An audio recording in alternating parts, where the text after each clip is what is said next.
Let's talk about some of the best books that I've read so far in 2026. So for the second quarter, I have finished about 30 books. I'll put them on the screen so you can get a sneak peek at all of them. There are definitely a couple more that I started and never finish. I'm learning to do that, and it is improving my average rating, so it's definitely worth it. I am attempting to do a top 5 today. Realistically, it's more like a top 6 with 2 more special mentions, because why not? Let's get to it. I have to start with The Nightingale because this was part of a video I did where I was reading the highest rated books on my shelf. This had been on there for almost 10 years because I had said I wasn't going to read any more World War II stories. In my defense, I felt like they kind of had always that same formula. Of course, it's going to be sad. These events are sad. And I felt like often the authors would just use it as a cop-out for like coming up with their own story. Kind of harsh, but kind of how I felt. But because it was so beloved, I decided to, of course, give it a shot. I already owned it. And I have to say, I went into details in the reading vlog, but I felt like, yes, the author does lay it on very thickly. I have seen the negative reviews and I agree. I also had thoughts about the French. French is my first language, and I do feel like she should have done a bit more research, especially with the names and like nicknames and these kind of parts. But at the end of the day, I still cried, like a lot. The last 100 pages, I didn't put the book down. I just needed it to be done because I could not stop crying, and my cat was so worried. He followed me around the rest of the day. So it worked, okay? I don't cry easily, and I definitely cried like a baby with this one. So I have to just admit, you know, reluctantly, it is one of the best books I've read this year because, again, I never cry and could not stop with this one. So I have to reluctantly agree that it is worth the hype. I understand why it's so popular. At the same time, I do understand why people hate it. I understand, but ultimately this was great. I gave it 5-star and I get it. I get it. Do I still not really like World War II stories? Yes, but you know, exceptions exist, so I get it. Another book that I didn't expect to enjoy as much as I did is The Everlasting. I had read 2 of the books by this author, actually. I had read the Once and Future Witches, could not finish it. It sounded interesting, like historical fiction plus witchy vibes, something I would want to read, but again, I was bored, I put it down. And then I read this other story, which for some reason I can never remember the name, but it's like 30 pages. It's very quick, but it was really interesting. And this is kind of inspired by that. It's a longer format, it's 300 pages. And I wasn't sure for the first like 100 pages. Like if you're not sure, keep going. Actually, I'm going to give you the exact page. Do not look ahead. That is like the big thing. You have to read at least 111 pages. Okay? I make the rules here. You have to, in order to decide if this book is for you or not, because you're following this main character who has really admired this woman in history for years and years and years. She is called Una Everlasting. So he gets the chance to travel back in time and write down her last story when she will be, you know, doing this last adventure and saving the queen that will be really important for the history. And he goes knowing full well that she doesn't make it at the end. So he feels like an asshole. You feel like he's an asshole too. And you see kind of his point of view throughout this portion, and then things get bigger than this. I'm keeping it vague because I feel like that's important for your own enjoyment, but again, I wasn't sure how I felt at first because yes, he's a bit of an ass, but that's kind of the purpose. But it was mainly for me the writing style. It's a little bit more heavy on the prose than I personally go for, but I feel like it really suits the story. It just, in general, I feel like it keeps me emotionally distanced from the characters, but again, the more you get into the book, the more it makes sense, the more I enjoyed it, and by the end, I really enjoyed the romance. I would categorize this as a romantasy, even though it wouldn't be necessarily the first one you would think of. But also, if you don't read a ton of them, like, I think you should definitely check this out. It's definitely heavier on the fantasy in the beginning, and I feel like it just sucks you in. And yeah, the ending was a lot. I was emotionally destroyed. Like, it's 300 pages, but I felt like the author dragged me for like 1,000 years, and it was worth it. So, very painful, but in a beautiful way, and it just kept me on my toes. It was just a lot more than I thought it would be. Again, I'm keeping it vague because you just need to experience it. If you want to hear some spoilers, I can always address them in the comment section. Very obvious to not spoil it for anyone else, but yes, this is absolutely worth a shot. I was very pleasantly surprised. That's why sometimes you have to give authors a second shot. So I would be intrigued to hear other recommendations for other books, but yeah. Really did not expect this book to make it here, but it was great. Another book that I was pleasantly surprised with is Homegoing, which another book that had been on my shelf for about 10 years. And you know what? I think I enjoyed it more now than I would have when I first picked it up, which is kind of the beauty of reading. Your taste changes, and I just feel like this resonates with me a lot more than I think it would have at the time. So the premise is kind of complicated for a second. I do appreciate that the author included a family tree in the beginning, which I forgot when I first started the book. I had seen it and then I forgot about it, and I shouldn't have. So definitely get the physical copy if you can, because it makes things a lot easier. So you're following the story through these two sisters. You know, the book starts and then you're following two branches from these sisters for multiple generations and seeing the consequences of what happens to their ancestors and just keeps affecting them years and years later. So I think it's about 200 years that you're following them through. So at first it starts in Africa, and one branches will be brought by force through the slave trade to the US, and then the branch will be staying in Africa. And you're kind of seeing, again, the consequences of everything that happens. And it's a very character-driven story overall, but it's just beautiful and just heartbreaking to see, again, everything that happens. And what I found difficult is that there are multiple characters, but it's absolutely worth continuing. I'm someone that gets kind of overwhelmed when you're following so many, but each chapter you follow a character, you get emotionally invested, and then the next chapter you're following another character from the other branch. So it kind of goes back and forth. So at first it's overwhelming because like you get so invested, things happen that make you emotional, and then oop, it's done, we're switching, and you're like, ugh, do I really want to get invested again? But the author sucks you in all over again. You get invested, you're in pain, and then whoop, next one, next chapter, next generation. At first it felt like a lot, but it's so worth it. I found myself enjoying the story more and more the deeper you get into the generations. And again, it's just interesting to see, oh my God, these things are happening because of what happened a couple generations ago. They might not know their ancestors, but like this is just deep inside their own DNA. It's so worth it, honestly. So if you're someone that usually enjoys more literary fiction, I think that this is definitely something that would already be on your radar. If not, definitely pick it up. But yes, it had been on my shelf for like 10 years, waiting for me to be ready to love it as much as I did. So fantastic story. Again, it's not super long, but man, emotionally you go through, like I said, 200 years, so it's a lot, but super worth it. I know it received some hype when it first came out, again, 10 years ago, but if you haven't picked it up yet, totally worth it. Now, the next one. I had heard that it was emotional, but I was still not ready for it, and it is My Friend by Frederick Backman. I have mixed feelings about him as an author. I feel like some of his books I did enjoy, like A Man Called Ove, but other ones I wasn't as into, like Anxious People, which I know was super popular, so I was kind of on the fence, but I had heard that this one was one of his best, so of course I gave it a shot, and I don't regret it. It looks like such a fun summer read, and I mean, technically a lot of the story happens during the summer, but it was, again, very emotional. I went through it, I'm realizing, this last quarter. I don't regret it, but it was a lot. So in this one, you're following two timelines. In the present time, you're following this young woman. She just turned 18. She just aged out of the foster system. She lost someone really close to her, and that day she wants to go see this exposition. There is this painting from this famous artist that she just really connects with, and she wants to see it in person. And through various circumstances, she starts getting the backstory of that painting and how this was inspired by his friends that summer between the age of like 13 and 15.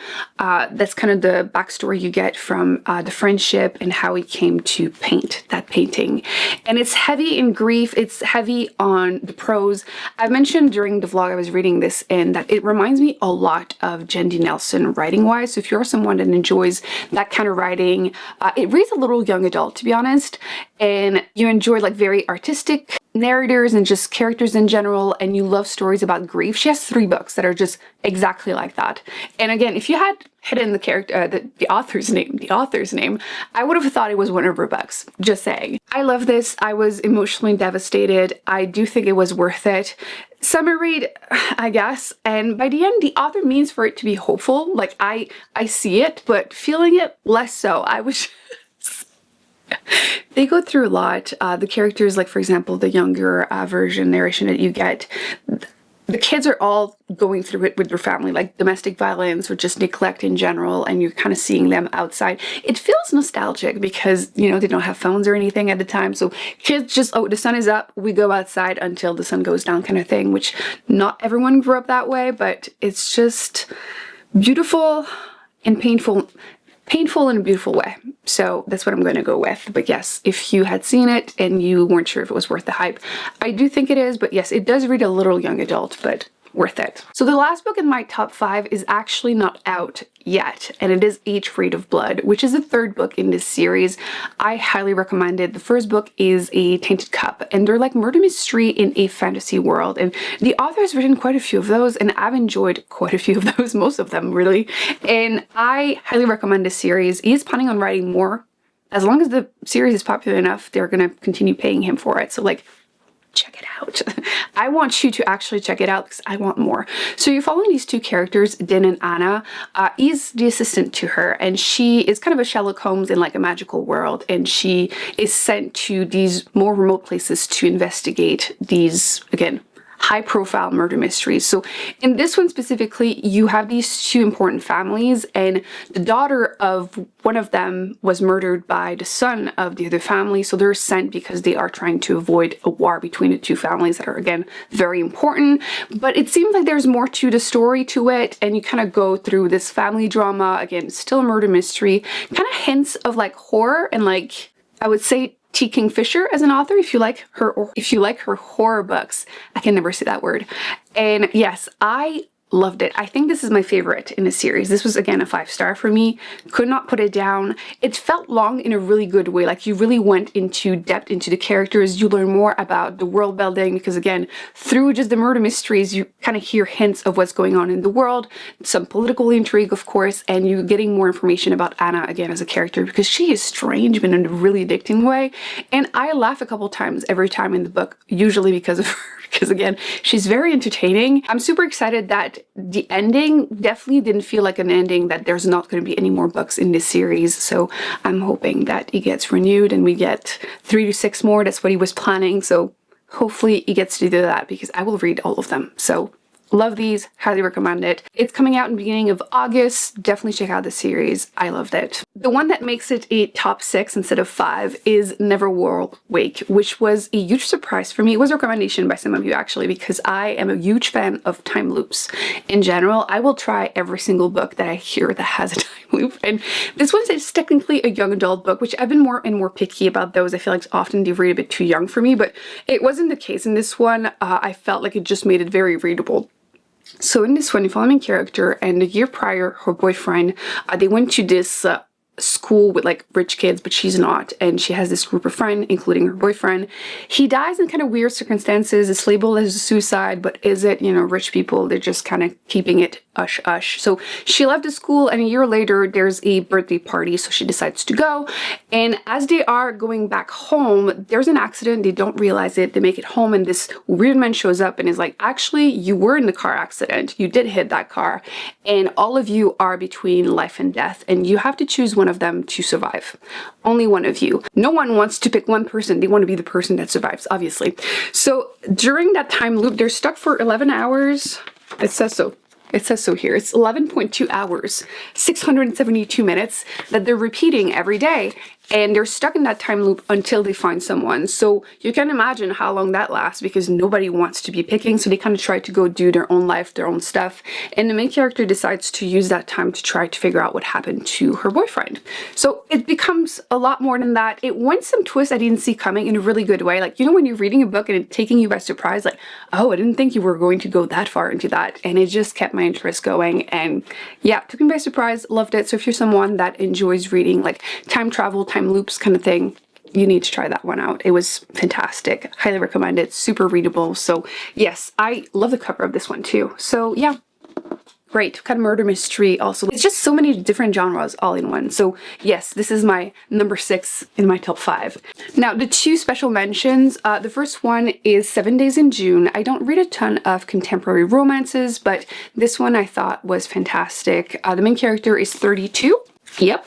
And I feel like I've been enjoying following stories where the main female characters are older, which sounds like a stretch here, but like, you know what I mean? So it felt overall just more mature. The main character is a writer. She writes kind of erotica, vampire stories, and she actually has a chronic illness. She has a migraine, so great representation. But when she was younger, she had 7 days in June with this young man, and they developed a really intense relationship. again, very short, but very intense for them.